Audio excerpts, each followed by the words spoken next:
Greetings each and all, I hope you're all well, and today's creepy ghost story is The Vengeful Nun. This distressed soul is said to be the ghost of Christina of Markyate, who was born in Huntingdon, England between 1096 and 1098. Now Christina was an anchoress, and weeks prior to her death became a prioress of a community of nuns. She died in the most horrific of circumstances in 1155, and many years later her skeletal remains were discovered under the staircase after a fire engulfed the Hinchingbrooke House, which is where she resided.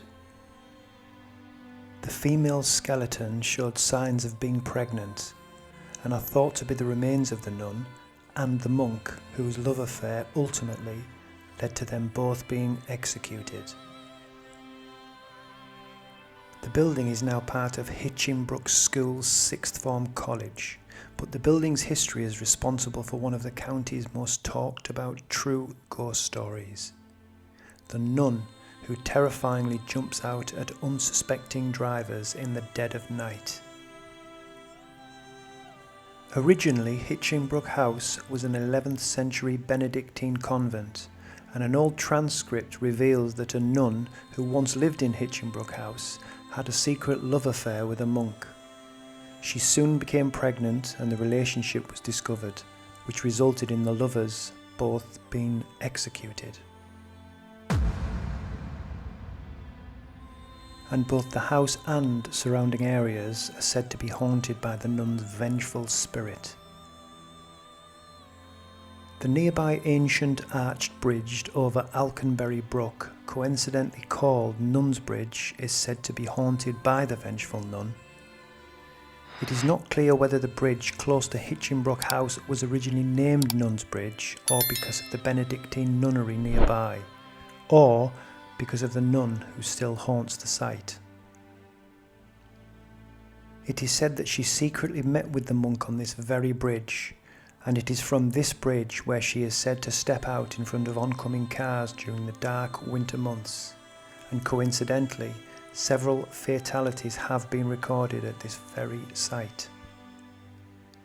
Many locals apparently avoid the road in the darker hours of winter to avoid any unwanted encounters with the Vengeful Nun, who is often accompanied by the ghost of an old-fashioned nurse following her every move, and this is thought to be the prioress. An old tramp who lived in a tent in the old woods alongside the bridge during the 1950s was once asked by a TV crew filming a nature documentary in the area if he had ever seen the ghost of the Vengeful Nun. He replied, "Indeed I have, and on very many occasions. She doesn't bother me, so I don't bother her." Now, since the 1960s, the ghost story of Hinchingbrooke Nun has garnered much more attention from paranormal investigators and media, resulting in many people coming forward with their own encounters of the terrifying Vengeful Nun. There have also been reports from near the bridge of 3 crashed ghost cars that silently burned throughout the night. These were first witnessed and reported by an elderly couple in 1965, and there have been subsequent reports of the same 3 cars burning at the same location, at the same time, in the same silence.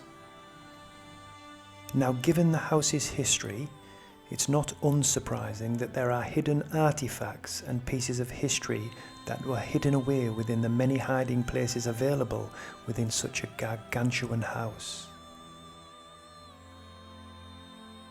Mark Egerton, a Cambridgeshire man who has spent more than 40 years investigating the paranormal, spent around 3 days locked inside Hinchingbrooke House. And investigators Nick Groff and Katrina Weidman attempted to peel back the layers of history and unearth the truth to its many paranormal claims.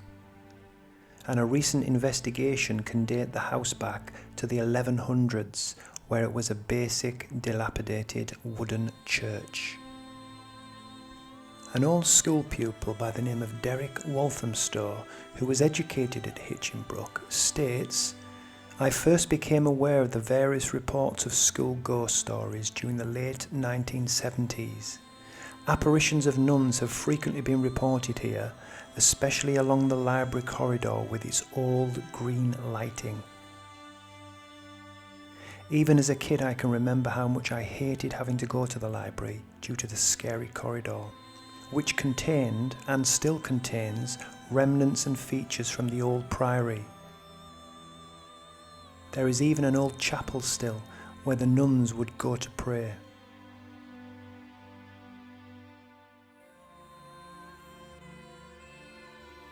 It was really an unnerving area.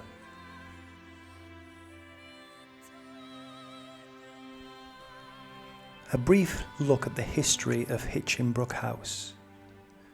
Henry VIII presented the house to Richard Cromwell at the time of the dissolution in 1538. This is when Hinchingbrooke House began to take shape as a family residence, and the building work commenced with the help of Richard's son, Sir Henry Cromwell. Sir Henry was given his knighthood in 1564 by Queen Elizabeth I at the house, and she also conducted parliamentary business from a room on the top floor. James I was also a visitor of the house and frequently hunted in the grounds of Hinchingbrooke, which is now Hinchingbrooke Country Park. The house is now used as a school and has retained all of its charm and historical features. Even though a great fire broke through the house in 1830, nearly all of the pictures and furniture were saved. And it was during the clean-up from the aftermath of the fire that the two coffins and skeletons were uncovered under the staircase, which is believed to be the resting place of both the nun and the monk. And for those intrigued by true ghost stories and want the best possible chance of bumping into Christina the Vengeful Nun, it is said that the most common location to encounter her is the grand staircase. And if you are unfortunate or fortunate enough to ever cross paths with Christina the Vengeful Nun, my advice would simply be, well, that's all from me, ladies and gentlemen. I do hope that you enjoyed. If you found this video interesting, educational, or somewhere in between, I would ask that you please consider supporting my channel by subscribing and also giving it a big thumbs up. And as always, take care and sweet dreams.